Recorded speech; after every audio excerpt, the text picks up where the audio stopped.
seru banget bisa ketemu Bapak.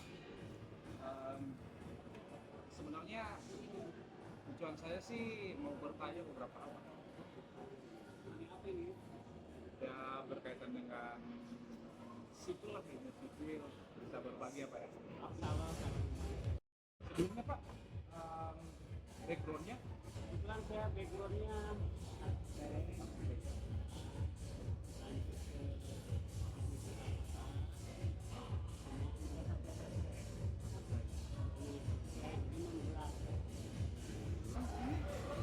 saya dengar lagi berkecimpung dengan dunia sipil ya Pak ya?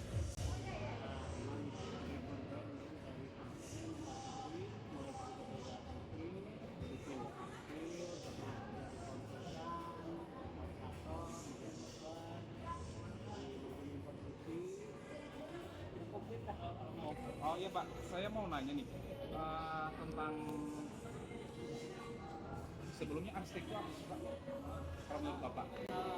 arsitek itu ibaratkan seni.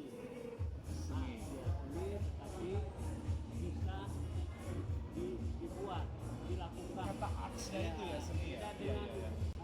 seni lukis. Ya, ini bagus tapi nggak mungkin dikonstruksi, dibikin. Itu bedanya Iya, iya. arsitek dengan lukis. Punya feeling tersendiri Pak ya? Kalau dari ilmu, arsitek itu istilah kasarnya bedaknya. Bedaknya. Bedaknya gimana caranya bisa cantik, gitu kan? Oke. Gimana caranya bisa bagus, Iya, iya, iya. dari view, dari gaya desainnya. Kalau misalkan dikaitkan dengan seni, ilmu sipil itu gimana caranya seni itu bisa terbangun dengan kokoh. Itu adanya sipil. Jadi memang saling berkaitan antara arsitek dengan sipil. Bedanya apa? Arsitek adalah seninya, atau misalkan artnya, kalau sipil adalah konstruksinya. Gimana caranya membangun arsitek itu dengan konstruksi. Nah, berarti Pak gini, arsitek tanpa sipil bagaimana? Bisa nggak? Tergantung. Tergantung. Gimana itu Pak? Sekarang gini, kalau untuk bangunan bertingkat, arsitek tanpa sipil nggak mungkin bersama. Tapi kalau cuman bangunan rumah tinggal, ya kan? Ya. Rumah tinggal biasa aja, Tanpa? tanpa sipil. Tanpa Sipil, karena kan sipil itu kan lebih cenderung ke kekuatan. Kekuatannya. Konstruksi yang memang yang berkapasitas besar. Besar ya? Sebenarnya di rumah juga ada konstruksinya, ada sipilnya. Cuma kan tidak harus orang sipil, orang arsitek itu hanya fondasi biasa. Orang sipil tanpa arsitek bisa nggak? Kalau menurut Bapak aja nih. Kalau misalkan tidak bisa ya Pak ya, karena sipil itu akan tercipta. Nah, ini kadang-kadang kita di proyek suka ada bukan masalah ya, Bisa sudah seperti itu, kodratnya seperti itu. Ini sipil itu secara pelaksanaan paling duluan, Oke. oke? Tapi secara desain dia belakangan. Nggak mungkin sipilnya dulu tanpa arsiteknya ada. Jadi arsiteknya, desain arsiteknya, baru kita dihitungkan sipilnya. Tapi pas begitu pelaksanaan di lapangan, yang dikerjakan bukan arsiteknya, pasti sipilnya dulu, baru arsiteknya. Sipil dan arsitek itu selalu berkaitan. Ya. Jadi nggak mungkin ada arsitek tanpa ada sipil, dan sebaliknya nggak mungkin juga ada sipil tanpa ada arsitek.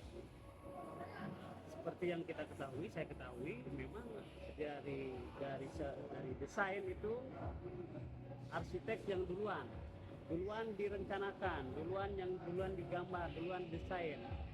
Setelah jadi arsitek baru sipilnya dihitung, konstruksinya dihitung. Nah, bedanya lagi, sipil secara perencanaan di akhir, tapi secara pelaksanaan sipil di awal. Itulah kadang-kadang kita enggak, kenapa sih selalu berdampingan antara sipil dengan arsitek? Ya, memang sudah seperti itu. bisa berbuat apa-apa, tidak bisa dikerjakan tanpa ada arsitek. Arsitek juga begitu, tidak bisa dikerjakan tanpa adanya orang sipil. Tetapi tetap konteksnya bangunan apa yang akan kita bangun. Kalau cuman rumah-rumah sederhana ya tidak harus sipil, itu arsitek aja bisa. Itu mungkin penjelasan antara perbedaan arsitek dan sipil. Pertanyaannya ini supaya masyarakat tidak tahu ya Pak ya, kan hampir semua pribadi pengen punya rumah nih. Nah, rumah pribadi ya Pak, ya mungkin ya 1-2 lantai, paling bantu kan 3 lantai kalau punya duit gitu. Ada nggak? Atau kita mau ini Pak, penjelasan Bapak bagaimana apa yang harus disiapkan dan apa yang harus ini, apa butuh dua-duanya sipil dan ini, apa nggak terlalu over budget atau bagaimana? Oke, baik. Memang untuk pembuatan atau membangun suatu rumah, walaupun rumah sederhana, kita tidak lepas dari perencanaan. Dari perencanaan. Oke. Kenapa kita harus ada perencanaan? Kita akan lebih mudah, pertama untuk melaksanakan konstruksi sendiri, untuk melaksanakan bangunan sendiri. Oke. Kedua, untuk mengontrol budget. Oke. Dan ketiga juga kita tahu budgetnya berapa. Terus juga kita RAP-nya sampai berapa besar sih bangunan ini dikeluarkan untuk menjadi dari awal sampai akhir untuk menjadi rumah tinggal. Kebanyakan di masyarakat kita bikin rumah hanya bikin rumah saja. Iya, gitu ya. Tanpa dilihat budgetnya berapa, Resikonya apa itu Pak? kontribusi berapa. Ya akhirnya kita kan mungkin awalnya kalau tidak direncanakan dari awal, Ya. bagi orang yang mungkin penghasilannya atau misalkan uangnya yang tidak cukup banyak akan akan over sehingga budgetnya sudah habis, rumahnya belum jadi kan gitu. Iya. Kan gitu, sama aja tanpa kita perhitungkan yang harusnya mungkin ini cukup dengan pakai fondasi setempat atau dengan fondasi lajur, karena ketidaktahuan orang-orang masyarakat awam kita sehingga akan berlebih. Karena itulah perlunya kita ada perencanaan sehingga kita dapat mengatur baik itu dari sisi desain maupun dari segi budget. Kita coba. Jadi lebih ekonomis, lebih efisien dan rumahnya pasti sesuai apa yang diharapkan. Sesuai apa yang diharapkan. Karena direncanakan Karena direncanakan dari awal. Baik itu dari sisi desain maupun dari sisi budget. Wow. Berarti besok ya. Berarti masyarakat yang membangun rumah lebih direncanakan supaya terbatas dengan baik dan tujuannya akan tercapai kalau memang sudah ada gambaran depan mata gitu Pak ya. Nah sekarang ini kalau kita direncanakan sama orang yang ahli, contohnya kayak gini Pak. Jadi kan perencana itu tidak hanya merubah secara teknologi, tapi merubah secara adat. Ada. Contohnya gini. Ini menarik nih. Iya, contohnya gini. Dulu zaman dulu lah, mungkin saat zaman kecil itu mana ada sih namanya toilet atau kamar mandi di dalam kamar? Oh, Pasti di luar. Rumahnya sendiri, Sendiri? kamar mandinya di luar. Di luar. Kan gitu. Atau sekarang berubah lagi, mungkin kamar mandinya pasti ada di ruang dapur, dekat dapur. Tapi sekarang dengan teknologi, ya kan? Dengan budaya gaya hidup, orang sekarang kamar tidur bersebelah dengan kamar mandi. Dan gitu. Sekarang masih seperti itu Pak. Jadi itulah kadang-kadang kita teknologi, seni merubah gaya hidup orang. berarti juga bisa mewujudkan privasi ya gitu kan. Apalagi yang lagi mau berencana menikah gitu kan, lagi happy-happynya mau bikin rumah yang rasanya udahlah privasi sendiri dari kamar mandi seperti itu bisa Pak ya. Betul. Karena kan memang sekarang kan orang lebih, kalau yang orang yang keuangannya bagus, yang terpenting adalah kenyamanan, Privasi, keamanan. aja sih kalau saya sih. Karena memang sekarang sudah banyak Pak. Dari tadi itu Pak, ada kan tadi disinggung arsitek dan lain-lain, dan kembali kepada rumah pribadi nih. Yang saya mau nanya sekarang, perkembangan masyarakat kita di Indonesia ini, menurut Bapak, sipil dan arsitek di Indonesia ini sejauh sekarang ini memang secara ada yang memang secara tidak sadar melakukannya ya. Penerapannya di masyarakat itu bagaimana Pak? Perkembangannya lah. Perkembangannya yang saya tahu, Ya, yang saya tahu dan saya memang amati, sekarang banyak orang itu bukan lagi tidak hanya melihat dari estetika, tidak lagi melihat dari fasilitas yang ada. Justru sekarang karena kita itu sudah banyak bencana kayak gempa, Iya. sekarang orang lebih pintar, lebih pintar. Ketika membeli rumah, membeli apartemen, dia akan tanya, Gitu. berapa kekuatannya, strukturnya berapa kekuatan skala liter, kuat berapa skala liter ini goncangannya, Iya, iya. roboh nggak kalau terjadi gempa. Oh iya. Gitu. Apalagi daerah-daerah yang rawan gempa kayak Sumatera. Ya, walaupun memang kan kita ada kalau misalkan di bangunan tinggi kan kita ada refugee, Oke. ada pengamanan untuk jika terjadi kebakaran, tidak terjadi kebakaran gempa itu sebaiknya lari kemana? Kan sudah ada SOP-nya. Jadi sekarang masyarakat sekarang udah tambah pintar, Pak. Wah, pinter ya. Tambah pintar, teknologi berkembang ya, terus, berkembang. masyarakat juga tambah pintar, teknologi tambah lagi, masyarakat juga memiliki teknologi yang ada, sehingga yang ditanyakan tidak hanya estetika, jadi kekuatannya di Kekuatan ya, sampai ke situnya sekarang. sampai ke situ sekarang, sampai ke situ. Berarti masyarakat kita tambah hebat. Tambah hebat, tambah pintar dengan adanya media. Tentunya dengan adanya media, dia juga lebih hati-hati. Bisa sih. Dalam menangani handal AMDAL. handal ya. Jadi AMDAL itu kan analisa dampak lingkungan. Jadi ketika kita membangun itu bangunan perumahan, bangunan tingkat, address building, itu tentunya kita pasti ada analisa dampak lingkungan. Apa sih yang berdampak terhadap lingkungan? Biasanya itu kan dengan pembuangan air kotor. Pembuangan air kotor. Nah, air kotor ini sebenarnya di gedung sendiri sudah disiapkan. Air kotor berbagi berapa, ada air kotor, ada air kotoran. Ya, nah, jadi kalau air kotor itu bisa aja air hujan, air kotor, dan juga plastik dari proses.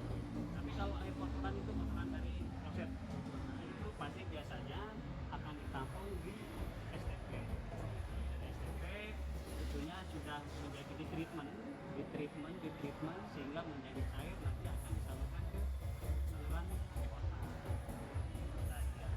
Tapi kalau misalkan pabrik agak repot karena kan kaitannya dengan limbah. Itu ada khusus orang yang memang disuplai kita, dicek kita ini buangnya kemana yang aman. Itu bedanya untuk bangunan pabrik, bangunan apartemen, atau rumah tinggal. Kalau rumah tinggal sederhana, paling buangnya segiteng ditekan ke air kota, itu ke saluran air kota.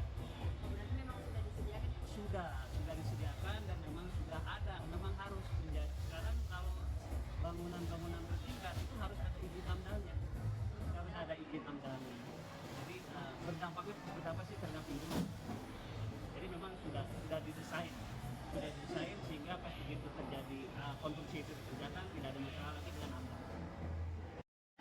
Ya, Kan sering ada pembangunan proyek gitu ya. Itu kan pasti ada kayak tempat-tempat yang itu gimana cara menanganinya? baik.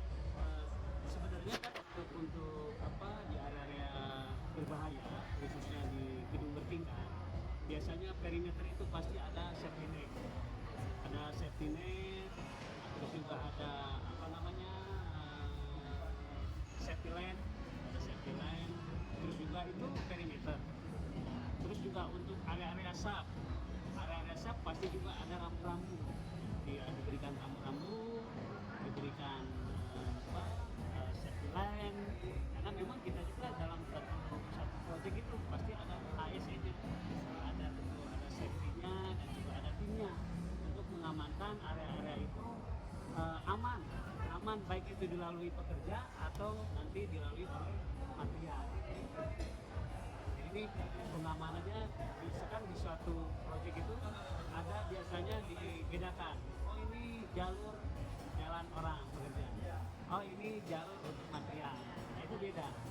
Nanti sudah diatur di metode kerja. Metode kerja ya, Pak ya. Itu pasti diatur jalurnya, evakuasinya seperti apa, jalur pekerja kemana, jalur material di mana, itu sudah ada. Loading unloading material juga sudah ditentukan dari awal, sehingga pas dan itu memang sudah ada biayanya, dari owner ada biayanya, biasa ada Prelim. ada posnya. Oh, pos. Jadi memang itu harus harus standarnya begitu. Justru makanya timbullah sekarang itu Septikus. Iya, yang keselamatan kerja itu. Aja sih. Oke. Oke Pak, berbicara tentang pekerjaan yang ini ya, tentu di dalam satu pekerjaan itu kan nggak akan terdiri sendiri. Pasti ada ME, ada safety tadi yang tadi disinggung, kemudian ada arsitek tadi bla bla. Yang menjadi pandangan Bapak tentang koordinasi sendiri itu Pak, seberapa penting, seberapa harus dilakukan, seperti apa sih masalah koordinasi tentang pekerjaan yang ada di lapangan? Karena itu satu kesatuan ya Pak. Kita berangkat dari perencanaan dulu Pak. Oke. Kita berangkat dari perencanaan, tentunya dari perencana itu sudah ada koordinasi Oke. antara gambar struktur, gambar arsitek, Oke. gambar MEP. MFP. Setelah itu barulah dikirimkan atau dikirim ke proyek. Ya. Di proyek juga nanti dibuatkan subdrawing, nanti juga tetap akan dibuatkan koordinasi dan dibuatkan gambar komposit. Sehingga tidak terjadi kesalahan meminimalis kesalahan di lapangan. Berarti di dalam koordinasi ada yang menjadi apa istilah menkon ya Pak? Betul. Menkon. Berarti yang bergerak, yang menggerakkan itu menkon ya? Betul. Berarti kalau nggak bisa digerakin, resikonya gimana dalam pekerjaan? Sebenarnya gini, ketika kan kita pasti sudah ada koordinasi, untuk menkon itu kan sudah ada koordinasi untuk mengkoordinasikan semua elemen yang ada di bangunan itu kepada sapon-sapon atau mungkin kontraktor lain. Hanya kita dikasih koordinasi dan kewajiban si menkon itu untuk mengkoordinasikan. Oh ya? Tentunya kalau misalkan dia tidak bisa dikoordinasikan, nantinya kalau terjadi kesalahan akan dibebankan ke Menkon. sapon tersendiri. Subkon sendiri. Baik. Dari kan Bapak udah lulus kuliah nih dari A, B, dan C. Itu pengalaman Bapak selama bekerja atau kuliah bagaimana?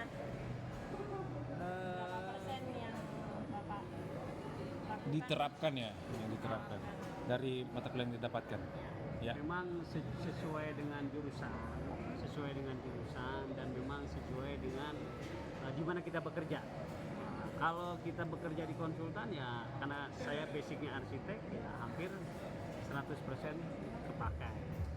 Karena ilmu arsitek cocoknya di konsultan. 100%? 100% kepakai. 100%. Karena kan memang kita dididik gimana caranya bisa menggambar, gimana caranya kita bisa mendesain, gimana caranya kita bikin konsep, gimana caranya kita presentasi, semua itu Berguna. ilmunya ada, berguna.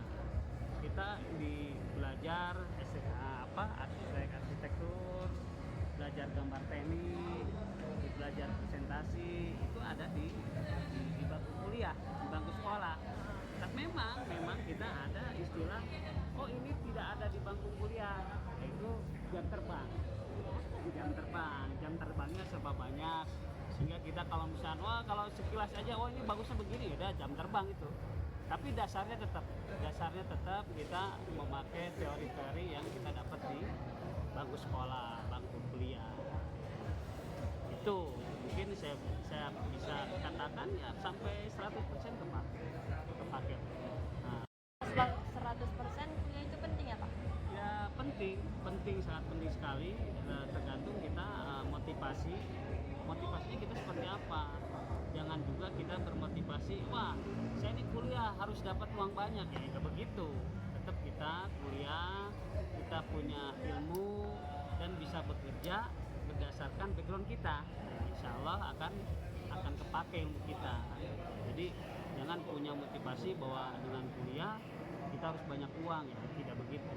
Jadi kuliah kita dapat ilmu, insya Allah kerjanya nggak berat karena kita kerjanya nggak pakai fisik, ya pakai otak.